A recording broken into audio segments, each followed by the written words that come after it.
Class 10 from chapter 12 radioactivity. I hope you remember that we have completed the chapter, but this portion, if you remember, I have told you that this portion I'll do with you once we complete electromagnetism. Now unfortunately, as you know, that this chapter 10 electromagnetism has been eliminated from the further reduced syllabus. So obviously we couldn't do that. So I just want to give a brief description, as this part is there in your syllabus from chapter 12. So, but I won't be able to explain the reason. So obviously that's due to the fact that we couldn't do that chapter electromagnetism, but I'll tell you what you have to know from this part. Okay.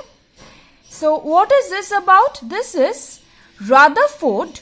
What he did, he studied the nature of radiations emitted by a radioactive substance. So, source of this radiation, the radioactive substance, was kept inside a thick-walled lead container. Can you notice this is a thick-walled lead box? Only a small narrow opening is kept through which the radiations will come out. Okay. What are the radiations? I hope you remember. Alpha, beta and gamma. 3 types of radiations we have learnt.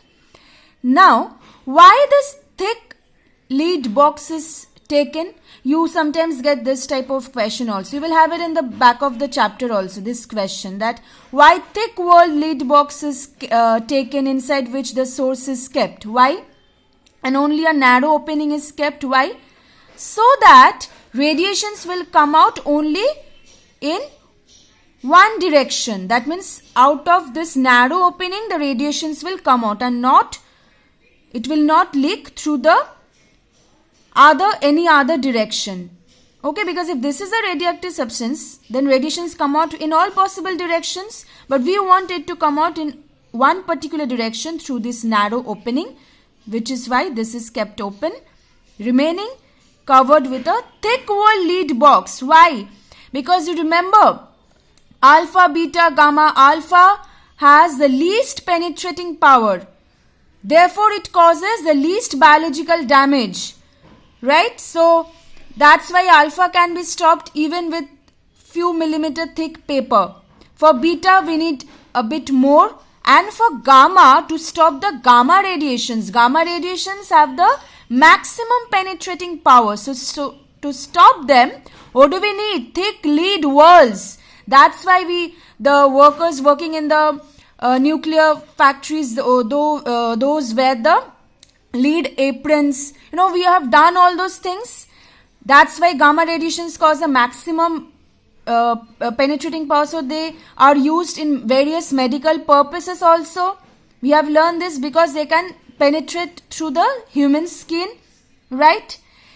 So this is the reason thick walled lead box is taken, and out of which narrow opening radiations will come out. Now Rutherford noticed that out of this alpha, beta, gamma, if this radioactive substance is kept in a magnetic field, what does this cross denotes? This denotes the direction of the magnetic field. Here it's mentioned that the magnetic field is inwards. Perpendicularly, it's in this direction. It's into the paper, the magnetic field, direction of the magnetic field. Okay. Now, he noticed that out of the 3 radiation, alpha radiations deflected to the left. He noticed beta radiation deflected to the right. And one radiation, which is a gamma, it showed no deflection. It straight away passed undeflected. Now, why alpha deflect to the left, deviate to the left, beta deviate to the right? This can be understood with the help of one rule, which is known as Fleming's left hand rule, which is actually, we would have learned this in electromagnetism if we would have learned that chapter, but since we haven't done that chapter, so I'm not able to explain Fleming's left hand rule. So Fleming's left hand rule, it's used for understanding the motion of a charged particle. Whenever a charged particle, a moving charged particle is there in a magnetic field, it experiences a force. That force is known as Lorentz force.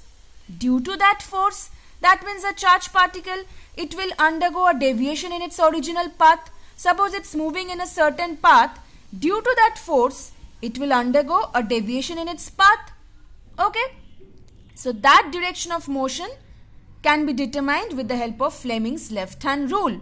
So if we know the direction of say the motion, the current, magnetic field, we use the Fleming's left hand rule. Okay, you will find a small notice there also. Okay, if you want to know about Fleming's left hand rule, you can tell me, I'll explain that to you. But since that chapter is not there, so we haven't done that. Okay, but always remember, whenever a charged particle in motion is there in a magnetic field, it always experiences a force. Okay, Lorentz force. Due to that force, it is deviated from its original path. So it undergoes a motion in a certain direction. Similarly, what have we noticed? Alpha particle are charged particles, beta also charged. So when the radioactive substance was placed in a magnetic field, out of the three radiations, which one are the charged ones? Alpha and beta. That is why alpha and beta undergo deviation. Alpha particles deviate to the left in magnetic field, beta particles deviate to the right in magnetic field, and gamma, since it is not charged, uncharged electromagnetic waves, so they will pass undeviated. Okay? What about if the same radioactive substance in the same manner is placed in electric field? What is this? It's denoting electric field. Minus, plus. Negative potential, positive potential. So that means there is an electric field here, right? Obviously, out of the three radiations, definitely which radiation will be deviated towards the negative plate? The alpha particles. Why? Because alpha particles are positively charged, so they will be attracted towards the negative plate. And beta particles are negatively charged, so they will be attracted towards the positive plate. Right? And gamma, again being uncharged, will pass undeviated. So if you get the question, which particle deviates towards the negative potential of the electric field? Alpha particle. Obviously, because alpha positively charged, that's why beta negatively charged, so it will deviate towards the positive potential of the electric field, and gamma no charge, so undeviated. So you get again this question, name the radiation which remains undeflected in electric field and magnetic field. Which one? Gamma radiation. You see this type of questions, you can easily label them. Same thing is given. You have to name the radiations. A, gamma, to the left, alpha, to the right, beta. Same type of questions, see. This is with the electric field. Don't get confused, don't write. What is the path of the gamma? Undeviated. So this is gamma. Is this alpha? No. Why? Because in the book, in the theory part from your chapter, there it was minus plus. Now it's plus minus. So we have to understand what we will do. Alpha, positively charged particle. So where will alpha be deflected as? Here. Beta, negatively charged particle. So they will be attracted towards the positive plate. If this was minus, this was plus, then the opposite, just given in your book. Okay, try to understand. Why is a source S kept in a thick lead wall container with an air opening? I've just explained. Name the radiation unaffected. Obviously the gamma radiation. All this, if you study the properties, you will be able to answer everything. Obviously, why alpha and beta particles are deflected, gamma not deflected, because the reason I have explained. Now study the properties. From the properties of alpha, beta, gamma, you get questions like this, objective questions like this, or you get comparisons also. Suppose arrange alpha, beta, gamma in ascending order of their ionizing power, penetrating power, speed also. You may not be asked to state the speed, but arrange alpha, beta, gamma in increasing order of the speed.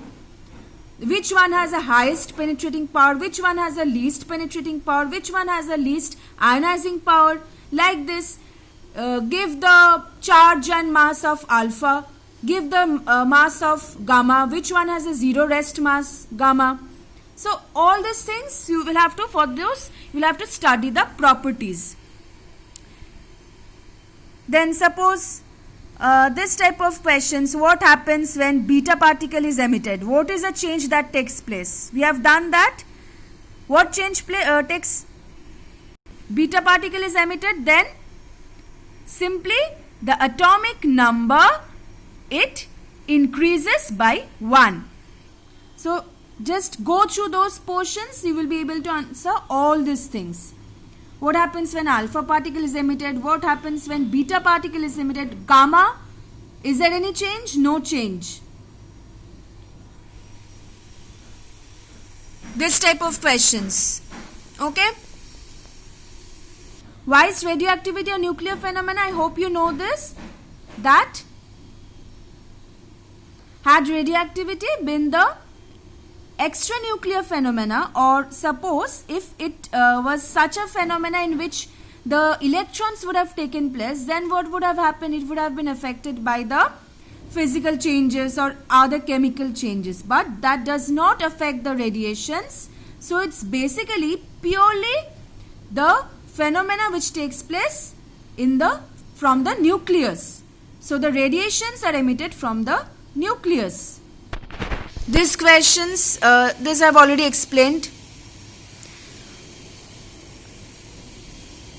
When does the nucleus of an atom tend to become radioactive?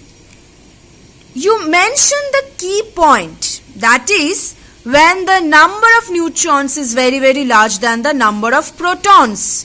Why am I asking you to mention this point? Because even if we know that when the atomic number is greater than 80, when the atomic number we find that it's greater than 82 elements, they are found to be radioactive. But it is also found that there are certain isotopes which have atomic number less than 82, they also tend to become radioactive.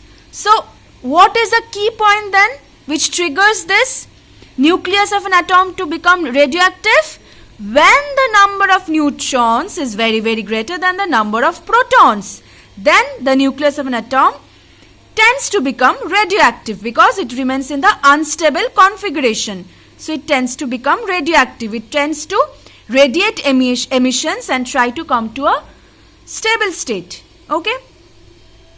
Then I hope we have explained all these things. I don't think you will have any confusions regarding writing all these things. State whether the following nuclear disintegrations are allowed or not. Star indicates excited state. I hope you remember this. How is this possible? That no changes? Because gamma is emitted. Because when gamma is emitted, actually it comes from a higher energy level to a lower energy level. So higher excited state to less excited state. With the emission of gamma, it is possible. Okay? Because energy is released in the form of gamma radiation, so it comes to a lesser excited state. That's why we give this star. This star indicates a higher excited state. When we're not giving star, it's a less excited state, right? So this is possible, but tell me one thing, is this possible? No. Why? Always remember this thing. I've mentioned in the video lessons also. In a nuclear reactions, whatever nuclear phenomena it's taking place, whatever radiation, total mass number of the reactants, total mass number of the reactants will be same as the total mass number of the products. Same with the atomic number also. Here what is the total mass number? A. In the right hand side, what are the products? X and helium, right? Or we can also call it alpha particle. So A, is it the total mass number? No. We also have 4. So A plus 4. So basically A plus 4 is a total mass number. What is the total atomic number in the left hand side? Z. What is the total atomic number in the right hand side? Z minus 2 plus 2. Z minus 2 plus 2. That is Z. Fine. That is okay. Z, Z. But A plus 4. It's not equal, right? So, it's not allowed because mass number is not conserved. Always the mass number and the atomic number will be conserved in the nuclear phenomena. In the nuclear disintegrations, always the mass number and the atomic number. Okay. So, then can you tell me what would have been the atomic mass number of X so that this could have been possible? If instead of A, it would have been A minus 4, then only it would have been possible. Right? Just see. Then what would have been the atomic mass number? A minus 4 plus 4. So ultimately A, isn't it? Atomic number you will have Z. So it's balanced. Right? So mass number and atomic number both would have been conserved then. So just remember that in the left hand side, whatever reactants you have, the total mass number will be equal to the total mass number in the right hand side of the products. Also same goes with the atomic number. Okay? Otherwise, you will understand that it is wrong. Using that, you will be able to do all these things. Complete the following nuclear changes. You will be given, suppose in this way, see. If only up to this, it's not possible, right? So, 238 we have here. 234, we need more 4, plus 4. 4 we need in the mass number. In the atomic number we have 90, we need 2 more. That means basically alpha particle was emitted. So I hope you remember all these things we have done, that alpha, how we can denote it, the helium, ionized helium atom, all those things. Similarly, you can do all these things like this. What happens when alpha is emitted? X1 will be A minus 4, Z minus 2. When one alpha particle is emitted, atomic mass number decreases by 4. Atomic number by 2. Gamma, no change. Only the energy level changes, isn't it? Now, 2 beta, that means 1 beta is emitted, again another beta is emitted. Is there any change with the mass number when beta is emitted? No. Because how do we represent? We represent alpha like, or isn't it? We represent alpha like this. That's why when alpha is emitted, minus 4 in the atomic mass number, minus 2 in the atomic number. What about for beta? It's like electron. So when beta is emitted, no change in the atomic mass number. It remains as it is. What about the atomic number? It increases by 1. Why? Because suppose we have X, okay? Say we have A and Z.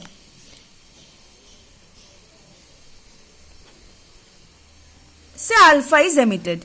What will be the change? If it is emitted from the nucleus, obviously mass number decreases by 4, atomic number Z minus 2. What about beta? Beta is emitted. What about this? Beta, how do we represent it? It's like electron. That means 0, that means no change in the mass number. Mass number will remain as it is. As it is.